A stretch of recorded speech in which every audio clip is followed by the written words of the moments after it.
पिछले हमने बेटा आपको पिछली वीडियो में बताया था, आज हमने स्टार्ट किया था कि पर्यावरण स्वास्थ्य के बारे में। उसके अंदर हम देखते हैं आगे हमारा सबसे ज़रूरी जो चीज़ होता है हमारा घर, यानी कि जहाँ पे हम रहते हैं। घर बनाते समय किस प्रकार की हमारी स्थिति होनी चाहिए, क्या क्या चीज़ें घर के अंदर जो जरूरी होती है घर को हम बनाते हैं। तो सबसे पहले हम देखते हैं घर यानी कि हमारा मकान, रहने का स्थान, इसके अंदर चीज़ें हमारी क्या क्या होती है, इसके बारे में बाद में देखेंगे। फिर हम देखेंगे घर की सफाई के बारे में, यानी किन किन प्रकार से हम घर की सफाई को हम देख सकते हैं। सबसे पहले हम बात करते हैं अब इसके अंदर नंबर 1 पे आता है घर की स्थिति, यानी कि किस प्रकार आप अपने घर का निर्माण कर सकते हैं। घर की स्थिति के अंदर वो चीज़ें हमारी आ जाती है, यानी कि घर हमारा क्या होना चाहिए, हमेशा क्या है, खुला और कठोर भूमि के ऊपर, कठोर या शुष्क भूमि के ऊपर अपना मकान हम बना सकते हैं। यदि घर की स्थिति यानी कि खुला, यानी कि घर में जितने सदस्य हैं उसे कहीं ना कहीं क्या है, ज़्यादा मात्रा में हम घर को हम बना सकते हैं। कठोर धरातल पे शुष्क कहीं ना कहीं थोड़ी बहुत सूक्ष्म साथ के अंदर नमी भी होनी चाहिए। नंबर 2 पे हम देखते हैं शोरगुल से दूर,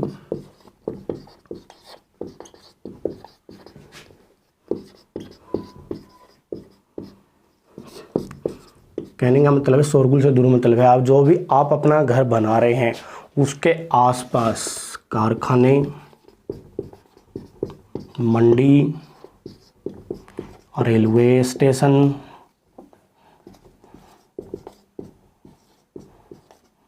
बस स्टैंड या बस स्टॉप, ये आदि चीज़ें क्या है आपके घर के आसपास नहीं होनी चाहिए। कि शोरगुल से दूर रहने का मतलब यही है। नंबर 3 पे आ जाता है हमारा अच्छे पड़ोसी। अच्छे पड़ोसी में आ जाते हैं कि आपका जो आसपास का क्षेत्र है वो ऐसा होना चाहिए, कैसा, शांतिमय, शांतिमय, यानी कि जहाँ पे क्या किसी प्रकार का लड़ाई झगड़ा नहीं होता। इस प्रकार का हमारा क्या यहाँ पे आ जाता है, शांति वातावरण में आ जाता है। आगे हम नंबर 4 पे देखते हैं आस पड़ोस की, यानी कि नंबर 4 पे हमारा सफाई, यानी कि किस प्रकार की हमारी सफाई है। हमारे आसपास जितने पड़ोसी हैं हमारे, वो घर की सफाई करते हैं या नहीं करते हैं, गली की सफाई करते हैं या नहीं करते हैं, सारी की सारी चीज़ें हमारी सफाई के अंदर आ जाती हैं। नंबर 5 पे आ जाता है हमारा जो मुख्य रास्ता है, हमारा मुख्य सड़क या गली से क्या होना चाहिए, हमारा ऊंचा होना चाहिए। यानी कि जो भी हम मकान बना रहे हैं, मकान है हमारे या घर जो भी बना रहे हैं, वो ऊंचा इसलिए होना चाहिए क्योंकि मुख्य सड़क पे मतलब बारिश ज़्यादा हो रही है। अगर आपका घर नीचे के स्थान पे नहीं, मुख्य सड़क से नीचे है, तो जितना भी जो गली का पानी है वो कहीं ना कहीं क्या है आपके घर के अंदर जा सकता है। इसलिए क्या करें, मुख्य सड़क से क्या करें, इसको ऊंचा आप बना सकते हैं। नंबर 6 पे आ जाता है हमारा पक्की नालियाँ,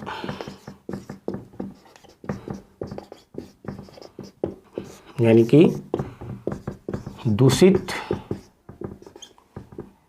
जल या पानी को निकलने के लिए क्या होने चाहिए, आपकी जितनी भी नालियाँ हैं आपके घर के आसपास वो आपकी पक्की होनी चाहिए। यानी कि ताकि क्या आसानी से क्या उसके आपका जितना भी वो है वेस्टेज पदार्थ है या वेस्टेज हमारा पानी है या वाटर है हमारा, वो क्या आसानी से वहाँ से क्या है प्रभावित, यानी कि आसानी से वो निकल जाए। नंबर 7 पे है पक्का मकान,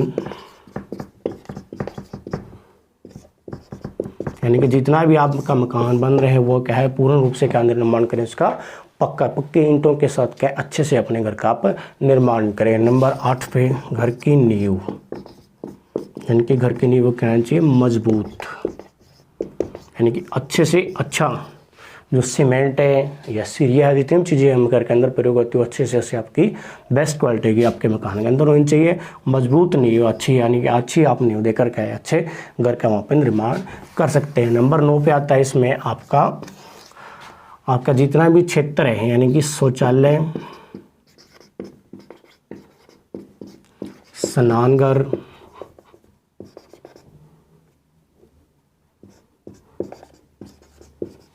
ये भी चीज़ें क्या होनी चाहिए आपकी अच्छी, यानी कि अच्छी स्थिति के अंदर आपकी ये होनी चाहिए। इनका भी क्या घर के अंदर आपका उचित प्रबंध, यानी शौचालय का और स्नानघर का आपका उचित प्रबंध होना चाहिए। स्नानघर से नहाने के बाद जो हमारा दूषित पानी निकलता है वो भी क्या है अच्छे तरीके से बाहर निकलने, अच्छी उचित निकासी यहाँ की होनी चाहिए। ये थी हमारी घर की स्थिति के बारे में, किस प्रकार की चीज़ें हम घर की स्थिति के अंदर रख सकते हैं। 10 नंबर पे आता है हमारा रोशनदान, यानी कि हमारे घर में क्या होना चाहिए, खिड़कियाँ या रोशनदान, जहाँ से क्या हो हमारा उचित मात्रा में प्रकाश या उचित मात्रा में हवा का आवागमन अच्छे तरीके से हो सके। ये चीज़ें थी हमारी सारी की सारी यहाँ पे हमारी किस में थी, घर की स्थिति के अंदर। ठीक है बच्चों, अब इसी के अंदर हम देखते हैं हमारी घर की सफाई।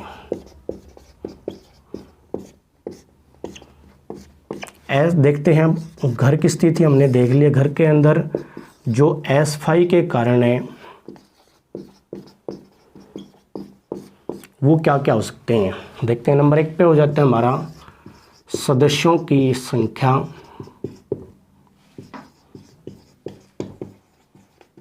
ज़्यादा। ठीक है बच्चों, यानी कि घर हमने छोटा बनाया है, वहाँ पे सदस्यों की संख्या ज़्यादा मात्रा के अंदर भी क्या सफाई यहाँ पे फैल जाती है। नंबर 2 पे सदस्यों की सफाई के प्रति जो कर्तव्य होते हैं उनका पालन नहीं करना।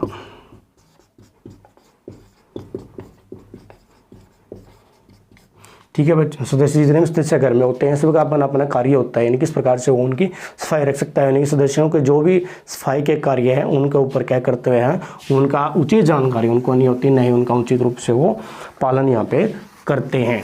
अब देखते हैं बच्चों, नंबर 3 पे आ जाते हैं हमारा जितना भी पदार्थ है, वेस्टेज पदार्थ है, यानी कि व्यर्थ जो पदार्थ है हमारा, उसका क्या है उचित प्रबंध नहीं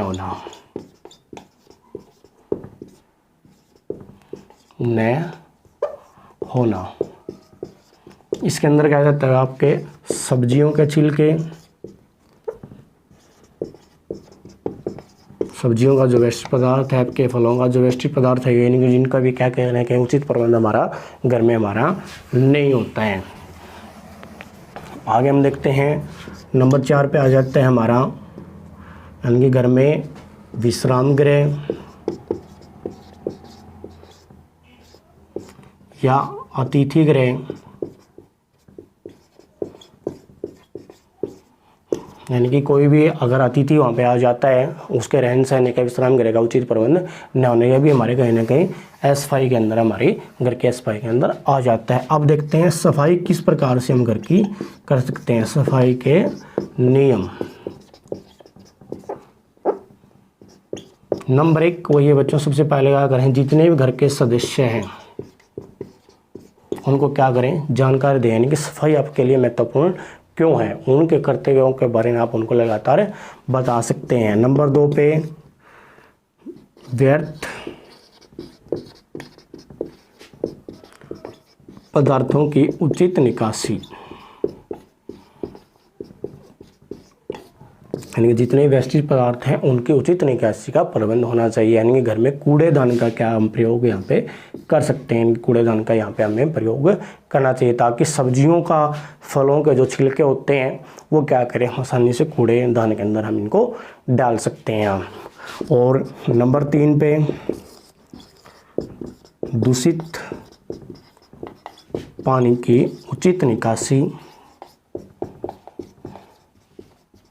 जैसे हमने पहले बताया था, क्या करें, पक्की नालियों का आप यहाँ पे प्रयोग कर सकते हैं, ताकि घर के अंदर जितना भी दूषित पानी, यानी कि अगर आप कपड़े धोते हैं उससे जो वेस्टेज पानी निकलता है, यानी कि व्यर्थ पानी निकलता है, उसका क्या करें, हम प्रयोग कर सकते हैं, उचित निकासी के अंदर हम प्रयोग कर सकते हैं। नंबर 4 पे हमारा जाता है हमारे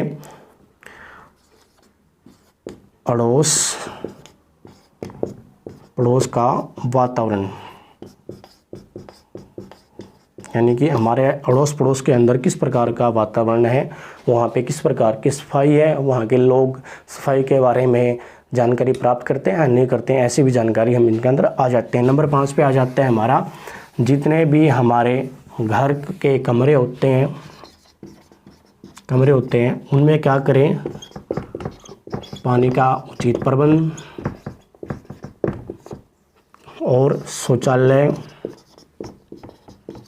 और जितने भी हमारे शौचालय हैं, स्नानघर हैं, इनसे क्या करें, उचित निकासी, यानी कि पानी का क्या करें, बाहर निकलने का उचित यहाँ पे आप प्रबंधन कर सकते हैं। तो बच्चों, इसने में हमने पढ़ा है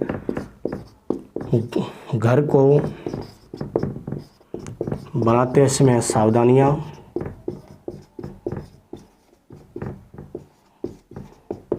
और घर की सफाई के बारे में हमने पूर्ण रूप से क्या यहाँ पे हमें जानकारी प्राप्त की है। इसी के अगले भाग में हम आपको बताएंगे स्कूल की सफाई के बारे में, यानी कि स्कूल की सफाई और बनाने की स्थिति, सारी की सारी जो जानकारी हम अगले अध्याय में आपको, यानी कि अगले यूनिट में आपको देंगे। तब तक के लिए जय हिंद।